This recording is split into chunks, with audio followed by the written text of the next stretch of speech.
अरे सर, मैं परसों आया था, आपने बोला था कि कुछ नहीं चल रहा है। मैंने सुना मेरा वो बगल वाला बोला है कि कुछ तो चल रहा है। अगर आपकी चीज़ें उनको पसंद हैं, तो आप कहीं भी रहेंगे ना, आकाश पाताल घर भी चले जाएंगे ना, तो उस टाइम पे आपको हम कैसे भी बुलाएंगे, चाहे वो टिकट बुक करना पड़े, चाहे वो आपको कहीं से खोद के निकालना पड़े या फिर कुछ भी करना पड़े, आपको बुलाएंगे। अगर आप कोऑर्डिनेशन के थ्रू जाते हैं तो वो पहले ही बता देगा कि आपके जब पेमेंट आएंगे उसमें से मुझे कुछ दे देना। हेलो सर, मैं पूछना चाहता हूँ कि मतलब कास्टिंग डायरेक्टर को अप्रोच कैसे करूँ और सही तरीका क्या है उसका? सबसे बेस्ट और सिंपल तरीका है ना कि आप अपने आप को इंट्रोड्यूस करो उनसे। ठीक है, सबसे पहले आपको कहीं से कास्टिंग का नंबर मिला, ऐसा नहीं 5 फोटो भेज दिया और पूरा अपना वर्क लिंक भेज दिया और चीज़ें भेज दी, मैंने ये किया। मैं वो आप अपना काम खुद ही नहीं कर पा रहे हो, सामने वाला क्या करेगा? आप उससे एक बार ये देखो कि अगर कास्टिंग है, कुछ प्रोजेक्ट वगैरह रनिंग में है तो ओके, अगर नहीं है तो एक अच्छे टाइम का वेट करो, इतने से इतने बजे में मुझे डायरेक्टर को रीच करना। अपने आप को इंट्रोडक्शन दो, मेरा ये नाम है, 2-3 लाइन, एज ये, मैं यहाँ का हूँ, करंट लोकेशन ये, और पूछो उनसे कि may I share the self test और जो भी अपना है फॉर अपकमिंग प्रोजेक्ट्स, तो वो खुद ही सामने से बंदा बोलेगा हाँ यस। आप पहले इंट्रोड्यूस करो अपने आप को उनके सामने। और वो मतलब रियल है या फेक, वो कैसे पता ये चलेगा? तो यार पता नहीं क्यों सर मिथ बनी हुई है चीज़ों को लेके कि फेक और रियल में कोई बहुत ज़्यादा कन्फ्यूजन वाली बात ही नहीं है। नहीं, फ्रॉड भी बहुत सारा नहीं होता नहीं है। नहीं, ये इसलिए कि हम उस पर ध्यान नहीं देते हैं। आप सोचो कि फ्रॉड और रियल में बहुत फर्क है। आप ये नहीं छिपा पाओगे, मैं तो आज आपसे पहली बार मिल रहा हूँ, आप ये नहीं छिपा पाओगे कि आप कहाँ के हो, जबकि मेरा आपसे कुछ कनेक्शन नहीं है। नॉर्मल सोचो कि किसी ने रिक्वायरमेंट डाली, ऐसा तो है नहीं कि कोई कान में आके बोल रहा भाई मुझे अपना प्रोफाइल भेज दे, मैं कास्ट कर दूंगा, इतने पैसे चाहिए। करेक्ट, आपको कहीं ना कहीं से मिल रहा है, वो सोर्स क्या है पता करो आप। चलो मान लो वहाँ से XYZ ने भेज दिया कि ऋतिक सर का ये रिक्वायरमेंट है, यहाँ पे भेज दे। आप उस सोर्स को जानते हो, कितना ट्रस्ट है उसके ऊपर, पहला हो गया। दूसरा कि आप उससे जाके पूछो कि भाई तुझे कहाँ से ये रिक्वायरमेंट मिली। वेरीफाई करने की बात कर रहा हूँ, जिस पे ट्रस्ट है, ये नहीं कि रिक्वायरमेंट आई है फिर वेरीफाई करते रहो तब तक रिक्वायरमेंट पूरी होगी, वो नहीं। उनसे पूछो कि कहाँ से मिली है। और कहीं कुछ नहीं हो रहा है तो सबसे सिंपल है, आप घर बैठो, इंस्टाग्राम खोलो, गूगल खोलो, जो भी आपके सोशल के आजकल ट्रेंड बहुत हैं, तो उस पे 5 मिनट टाइम दो, आपको सब मिल जाएंगे कि ये बंदे की रिक्वायरमेंट है, वहाँ पे नंबर क्या दिया हुआ है, ये वही नंबर है क्या जो मुझे मिला हुआ है। एज सिंपल पर एज सर दैट। कभी-कभी होता है कि इंस्टाग्राम पे बहुत सारे फॉलोअर्स हैं उनके, नंबर भी सब है, मतलब सब कुछ लगता है कि जेन्युइन है, सब रियल है। पर बाद में जाके पता चलता है वो मतलब फेक निकलता है, फ्रॉड नहीं निकलता नहीं है। नहीं नहीं क्योंकि वो पैसे का डिमांड नहीं करते हैं नहीं नहीं ऐसे। नहीं नहीं, एक तो सबसे बड़ा ये चीज़ है कि अच्छा आप बताओ, आप बॉम्बे में आए हो, हाँ। काम करने आए हो, इंडस्ट्री में काम करने। कभी आपने सुना है कि इंडस्ट्री, कहीं भी आप जाओ, बॉम्बे इंडस्ट्री की बात छोड़ो, कहीं भी जाओ तो आपको पैसे देने हैं काम करने के बदले में? तो यहाँ कैसे हो सकता है? सुना है, मतलब लगता है इंस्टाग्राम में मान लीजिए हज़ारों हज़ारों लाखों फॉलोअर्स है, ठीक है, सब लगता है जेन्युइन है, पर वो पैसा का डिमांड करेंगे तो नहीं नहीं वो नहीं चीज़ नहीं नहीं कर। नहीं नहीं, एक तो पहला ये मिथ है, पैसा कहीं नहीं लगता है। ठीक है, अगर आप कोऑर्डिनेशन के थ्रू जाते हैं तो वो पहले ही बता देगा कि आपके जब पेमेंट आएंगे उसमें से मुझे कुछ दे देना। This is the secondary thing. वो भी आपके अर्निंग में से वो मांगेगा, ऐसा नहीं मांगेगा आप मुझे दे दो, आपको जब आते रहेगा मुझे लेना देना नहीं। ठीक है, अब जब भी इंस्टा ओपन करोगे ना तो उसमें दिख जाएगा कि उसने रिक्वायरमेंट्स क्या डाली है, उसकी अचीवमेंट्स उसने क्या डाली है, अचीवमेंट्स पे किसके मैसेजेस पड़े हैं। फेक फॉलोअर के मैसेजेस नहीं होते हैं, कभी याद रखना।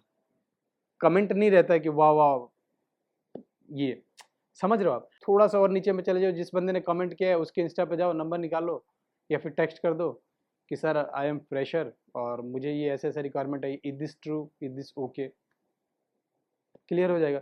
वो तो आजकल तो सब फॉलोअर और उसकी बात ही नहीं करनी है, क्योंकि सोशल का टाइम है तो सारी चीज़ें उसमें ही है, जेन्युइन भी है फेक भी है, और जिसका जो बिजनेस यही है तो उसको तो कुछ कह भी नहीं सकते। बट आप पेज पे जाओगे तो वो दिख जाएगा। ऐसा तो नहीं कि आपके लिए आज कंपनी खोल दिया कि लो भाई आ जाओ, तो उस पर देखो उसने क्या पोस्ट किया है, उससे पहले कुछ काम किया है, उस काम की डिटेल आप गूगल में करो कि ये काम था, सब मिलते हैं आजकल। IMDb में चले जाओ ना, किसी ने कोई मूवी की है, कोई कास्टिंग डायरेक्टर का पता करना है, IMDb जाओ, सारे नाम आएंगे, एक्टर से लेके स्पोर्ट दादा से लेके मेकअप दादा से लेके सब आ जाएंगे। तो हम मेहनत नहीं करना चाहते हैं, ये एक सबसे बड़ा मुद्दा रहता है हमारा। ये बात है। थोड़ा पेशेंस मतलब इम्पेशेंस का वजह से हाँ, मतलब लेकिन हड़बड़ी में कर इंडस्ट्री में सब चीज़ एकदम स्टेप बाय स्टेप होती है, कुछ भी स्किप नहीं होता है। 1-2 आप स्किप करोगे सीधे वहीं पे आगे रहोगे, तो उसको आप स्किप ना करें। हेलो सर, मेरा सवाल है कि ऑडिशन ऑनलाइन ज़्यादा बेहतर रहेगा या ऑफलाइन? अच्छा, ये बहुत ही ऐसा सवाल है कि मैं इसका क्या ही जवाब दूँ, क्योंकि सही तो आजकल ऑनलाइन भी हो रहे हैं, ऑफलाइन भी हो रहे हैं। तो इसको मैं जस्टिफाई नहीं कर पाऊँगा, ये सामने वाले के ऊपर है कि वो कैसा लेना चाह रहा है। क्योंकि बहुत जगह होता है कि हम ऑफलाइन ही बोल देते हैं कि बना के दे दीजिए, और बहुत जगह होता है कि हमने ऑडिटोरियम ले रखा है, स्पेस ले रखा है जहाँ पे शॉर्ट लिस्ट एक्टरों को बुलाते हैं। तो वो भी बहुत प्रोसेस होता है, उससे पहले आपको स्क्रिप्ट वगैरह दी जाती है। अभी जैसे 1-2 प्रोजेक्ट मैं कर रहा था, तो उसमें मेरे जो प्रोसेस है चीज़ों को लेके, जो भी नोन सेमी नोन आर्टिस्ट होते हैं उनके रीच करने का मेरा जो सबसे बेहतरीन तरीका था, हमने स्क्रिप्ट दे दी, उनसे उनके टाइम, अपॉइंटमेंट्स, डेट्स पूछी कि आप कब तक अवेलेबल हो, हमें इतने दिन के अंदर में चाहिए। उन्होंने बता दिया कि ऋतिक जी आप इतने टाइम पे आ जाओ, उनके घर चले जाते हैं। हमने 2 घंटे का प्रोसेस था वो कर लिया। बहुत एक्टर होता है कि नहीं मुझे आपके स्पेस पे आना है, हमने अपने स्पेस पे बुला लिया। स्क्रिप्ट हम पहले ही दे देते हैं, जो लोग नोन हैं, सेमी नोन हैं, उनकी मैं बता रहा हूँ। फिर चीज़ें ऐसी होती हैं कि कंफर्टेबल वो कहाँ है एक्ट, आप जब कुछ भी थोड़ा-सा अचीवमेंट कर लेंगे ना, फिर सामने वाला आपकी कम्फर्ट को ध्यान रखेगा, ये याद रखें आप। और स्टार्टिंग में तो सबको पता ही है कि भागा-दौड़ी करना ही है, जहाँ वो बुलाएँ आपको जाना है। मतलब दोनों सही है, ऑनलाइन ऑफलाइन दे सकते बिल्कुल सही है, वो तो रिक्वायरमेंट्स के ऊपर है कि वो कैसा रिक्वायरमेंट ले रहे हैं, तो उसमें कोई आपका नुकसान है नहीं। और हर एक ऑडिशन को आप लोग ना अपना बेस्ट और आखिरी समझ के देना, ये मेरा एक कहना रहेगा आप लोगों को। क्योंकि ऐसा नहीं कि मेरे पास अभी 5 साल है, 4 साल है, 2 साल है, 10 दिन और है, नहीं, बिल्कुल नहीं। बिल्कुल आज ही है और अभी है। थोड़ी ना वो कास्टिंग वाला दोबारा आपको नॉक करेगा कि भाई आ जाओ, कल दिया था एक बार और आ जाओ। क्योंकि लंबा जाता है ना, जो भी प्रोडक्शन, एक प्रोडक्शन निकालने के बाद देखो 1 साल तक दूसरे काम में करते हैं, प्री, पोस्ट बहुत सारी चीज़ें होती हैं। उनके जब एक प्रोडक्शन को आने के लिए सर सोचो 1 साल लगते हैं, और स्टूडेंट वहाँ पे अपना 5 मिनट भी अच्छे से देना नहीं चाहता एज़ एन ऑडिशन। उसको लगता है कि बस जाओ करके आ जाओ, जाओ करके आ जाओ। तो आप खुद सोचो कि जो आदमी अपने काम को लेके 1.5 साल से रेडी कर रहा है, 1 साल से प्रिपरेशन में लगा हुआ है, आप 5 मिनट में कैसे उसको क्रैक कर लोगे? उसके पीछे आपकी भी साल भर की मेहनत होनी चाहिए, वो दिखती नहीं है बट सामने वाला 5 मिनट में आपको पहचान जाएगा आपने इतनी मेहनत की है। तो वो गाइड करेगा कि सर आपने इतना तो कर ही लिया है, आप थोड़ा-सा और ये इनपुट डालो, अच्छा लगेगा। सर एक एक्टर जब ऑडिशंस के लिए जाता है तो उसे किन-किन चीज़ों का ध्यान रखना पड़ता है? जिससे कि हमारे कास्टिंग डायरेक्टर मतलब उनको थोड़ा-सा अच्छा लगे सर? एक तो वेल मैनर, बात करने आना चाहिए, पता होना चाहिए कि मुझे कब किसको नॉक करना है। आप किसी ऑडिशन पे गए हो तो पहले उस चीज़ को ऑब्ज़र्व करोगे, वो बंदा कितना बिज़ी है, क्या कर रहा है, क्या उसका प्रोसेस जा रहा है। ऐसा नहीं कि भाई कितना टाइम लगेगा यार, वो कास्टिंग समझ जाता है फिर ये क्यों आए हैं। इनको खाली करो भाई तुरंत, चलो भाई यहाँ पे भेज दो अपना। यानी धैर्य रखना पड़ेगा सर वहाँ पे, है ना? ऑब्ज़र्व करो ना वहाँ पे कैसी चीज़ें चल रही है, क्या चल रही है, आपको खुद पता चल जाएगा। जैसे अभी मैं यहीं पे ले रहा था सर ऑडिशन, स्टूडियो में ले रहा था, तो वहाँ पे पहले दिन बहुत कम 400-500 एक्टर आए थे, दूसरे दिन 700 आ गए, अचानक से आ गए। तो मैंने सबको कहा कि सबका टेस्ट लूँगा, ये मेरी गारंटी है। आप लोग परेशान ना हो। लेकिन वो कहते नहीं है कि वो जो बारात में झुंड एक आती है, वो सब एज़ इट इज़ कि भाई मेरा ले लो, ख़त्म करो। उसमें जो समझदार एक्टर थे वो उन्होंने ये कहा कि सर आपको लगता है कि 4 घंटे ही बचे हैं, 4 घंटे में आप इतने का कर लोगे?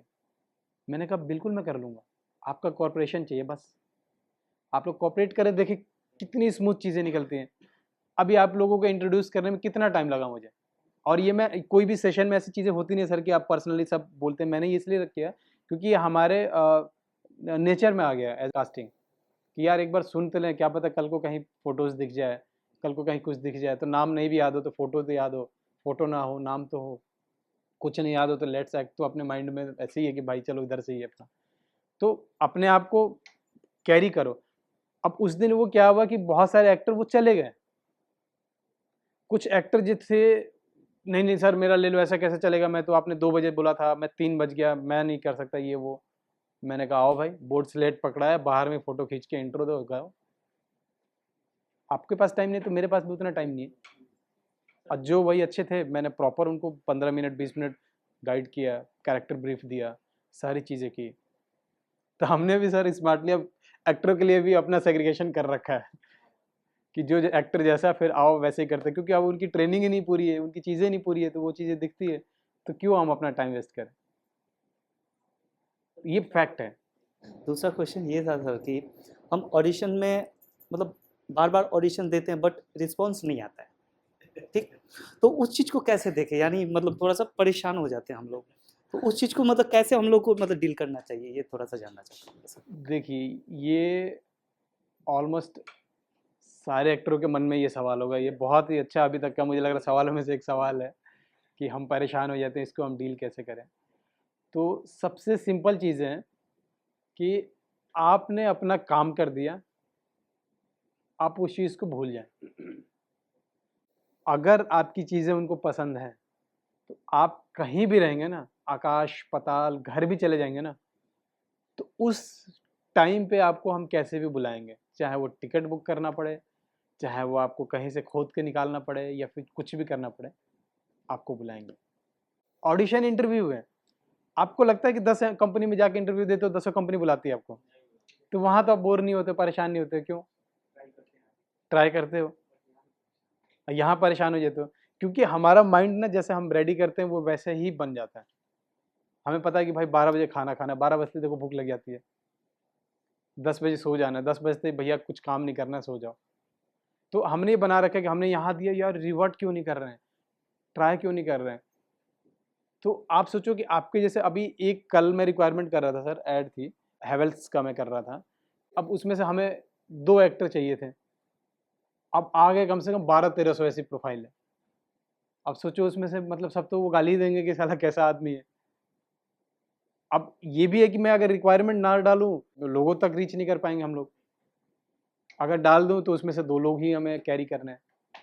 अगर 100 लोगों की रिक्वायरमेंट है तो फिर हमें 10,000 लोगों के पास रीच करना पड़ता है, तो इसको भी हम नहीं कर सकते। तो बस यही है कि आप अपना काम अच्छे से करिए, सामने वाला 100% आप याद रखिए कि वो 110% अपना बेस्ट दे रहा है आपको लेके, उसमें कोई कन्फ्यूजन मत रखिए। जो जेन्युइन कास्टिंग होती है ना, आपको भले ही कास्ट नहीं लिखा होगा बट वो आपके दिमाग में है।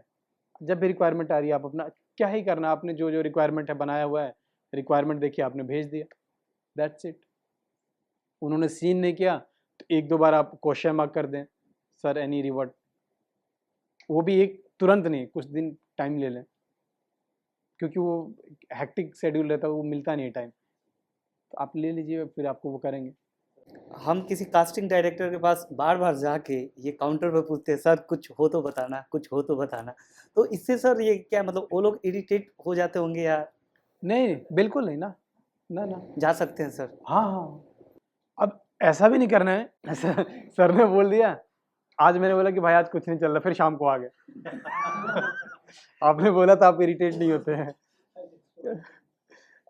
ऐसा भी नहीं करना है कि अरे सर मैं परसों आया था, आपने बोला था कि कुछ नहीं चल रहा है, मैंने सुना मेरा वो बगल वाला बोला है कि कुछ तो चल रहा है तो ये सब नहीं करना, क्योंकि हर कास्टिंग वाले के पास अलग अलग जोनर की चीज़ें चल रही होती हैं। आप जिसको रीच कर रहे हो मे बी वो यूपी का कर रहा हो, मे बी वो कोई और कैरेक्टर कर रहा हो, आसाम का चल रहा हो, बंगाल का चल रहा हो, आप एक बार उनसे मिल के आओ, वो इरिटेट नहीं होते हैं। इरिटेट वो तब होते हैं जब आप जानबूझ के उनको करते हो, हमारा तो काम ही यही है ना, आप लोगों का काम है एक्टिंग, ये सब काम नहीं है, लेकिन इसलिए आप लोग इरिटेट हो जाते हो, परेशान होते हो। आप इसको भी अपने काम में ऐड कर लो कि ये हमारा ही काम है, आप भी परेशान नहीं होगे। देखो आप